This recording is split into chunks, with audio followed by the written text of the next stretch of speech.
अस्सलाम वालेकुम dear students. आज का हमारा टॉपिक है electronic arrangements in shells and सब शेल्स। हमें ये देखना है कि किस शेल में कितने इलेक्ट्रॉन होते हैं या किस सब शेल में कितने इलेक्ट्रॉन होते हैं।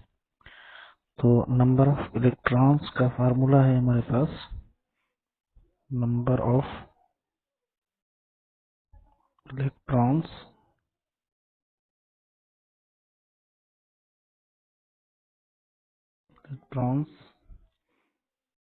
Is equals to 2n square. तो किसी भी शेल में कितने इलेक्ट्रॉन होते हैं उसके लिए हमारे पास फार्मूला है 2n स्क्वायर का। ठीक है, तो इसमें एन स्क्वायर, एन क्या है, N is equal to number of shell, number of shell. ठीक है, तो एन की वैल्यू नंबर ऑफ शेल पे डिपेंड करती है। अगर हमारे पास फर्स्ट शेल है, फर्स्ट शेल को हम के कहते हैं, तो वहां पे एन की वैल्यू 1 हो जाएगी। तो उसमें कितने इलेक्ट्रॉन होंगे, 2 into square of 1 is equal to, अब देखें स्क्वायर ऑफ 1 होता है 2, 1 इंटू 2 इलेक्ट्रॉन। तो पहले शेल में 2 इलेक्ट्रॉन होंगे।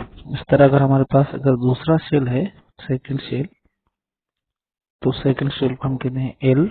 तो उसमें एन की वैल्यू हो जाएगी 2, उसमें नंबर ऑफ इलेक्ट्रॉन्स होंगे 2 इंटू स्क्वायर ऑफ 2। अब स्क्वायर ऑफ 2 होता है 4, 4 इंटू 2 8 इलेक्ट्रॉन्स। तो दूसरे शेल में 8 इलेक्ट्रॉन होंगे। अगर हमारे पास तीसरा शेल है, थर्ड शेल, तो वहाँ एन की वैल्यू 3 हो जाएगी। उसमें फार्मूला हमारा हो जाएगा 2 इंटू स्क्वायर ऑफ 3। अब देखें स्क्वायर ऑफ 3 होता है 9, 9 इंटू 2 इज इक्वल टू, उसमें 18 इलेक्ट्रॉन्स आएंगे। अगर हमारे पास चौथा शेल है, सॉरी थर्ड शेल को हम क्या कहते हैं, एल एम कहते हैं। अगर हमारे पास फोर्थ शेल है, फोर्थ शेल, तो उसको हम कहते हैं एन। तो वहां पे एन की जो वैल्यू होगी वो 4 होगी। उस तरह हमारे पास फॉर्मूला बनेगा 2 इंटू स्क्वायर ऑफ 4। अब स्क्वायर ऑफ 4 कितना होता है, 16, 16 into 2 is equal to 32 electrons. अब हम आते हैं सब शेल पे। तो सब शेल के लिए क्या होता है, number of sub shells,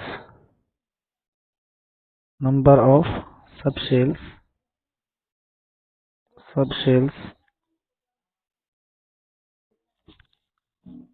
sub shells is equal to number of shell. तो ये फार्मूला हमें ज़हन नशीन करना है।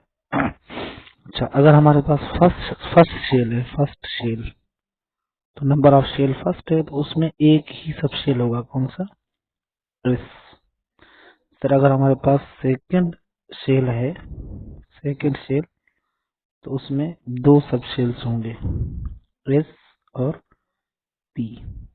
इस तरह अगर हमारे पास थर्ड शेल है, थर्ड शेल, तो उसमें 3 सब शेल होंगे, एस, पी और डी। इस तरह अगर हमारे पास फोर्थ शेल है, तो उसमें 4 सब शेल होंगे, कौन से, एस, पी, डी और एफ। इस तरह हम ये भी जानेंगे कि जो एस सब शेल होता है उसमें 2 इलेक्ट्रॉन्स की गुंजाइश होती है। वैसे भी पहले शेल में एक ही सब शेल होता है और एक पहले शेल में 2 इलेक्ट्रॉन्स होते हैं, तो वहां पे सिर्फ एस ही पाया जाता है। अगर हम दूसरे पी की बात करें, तो पी में नंबर ऑफ इलेक्ट्रॉन्स होते हैं 6 इलेक्ट्रॉन्स। ठीक है, तो दूसरे शेल में 2 सब शेल होते हैं, एस और पी, तो 2 इलेक्ट्रॉन एस के और 6 इलेक्ट्रॉन पी के, तो टोटल 8 इलेक्ट्रॉन होंगे। तो दूसरे शेल में 8 इलेक्ट्रॉन होंगे। इस तरह अगर हम डी की बात करें, तो डी में नंबर ऑफ इलेक्ट्रॉन्स आते हैं 10। तो तीसरे शेल में तीनों सब शेल होते हैं, एस, पी और डी। तो तीसरे शेल में नंबर ऑफ इलेक्ट्रॉन्स कितने होंगे, 2 into 6 8, 8 sorry 2 plus 6 8, 8 plus 10 18 electrons. और एफ जो हमारा सब शेल होता है उसमें 14 इलेक्ट्रॉन्स होते हैं। ठीक है, तो चौथे सबशेल में ये चौथे शेल में ये चारों सबशेल होते हैं। तो उसमें कितने इलेक्ट्रॉन आएंगे? 2 + 6 8, 8 + 10 18, 18 + 14 टोटल 32 इलेक्ट्रॉन्स आ जाएंगे। तो आज के लिए इतना ही काफी है। इंशाल्लाह अगले लेक्चर में हम ज्यादा इस पे बात करेंगे। Thank you so much.